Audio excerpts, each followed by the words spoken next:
नमस्कार जय जगन्नाथ मु सौम्य स्वागत करुछि आपन सत्य डिवोशनल यूट्यूब चैनल को। तो चलंतु आरंभ करिबा भक्त कवि बलराम दासंक विरचित ब्रह्मांड भूगोलर 59तम अध्याय।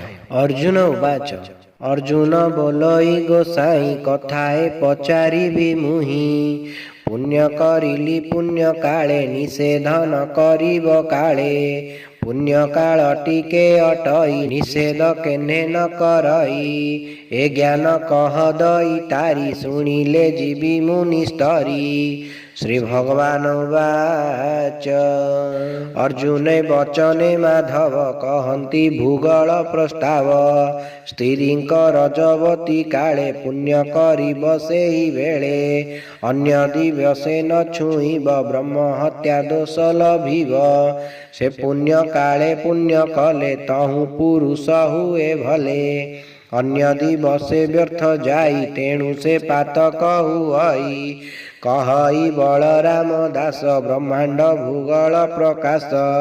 इति श्री ब्रह्मांड भूगोल वर्णने हरि अर्जुन संवादे 59तम अध्याय समाप्त। जदि आपण मानक हमर भिडियोटी भल लागते तेबे हम चैनल को लाइक शेयर सब्सक्राइब करने को अनुरोध। जय जगन्नाथ जय पंचसखा।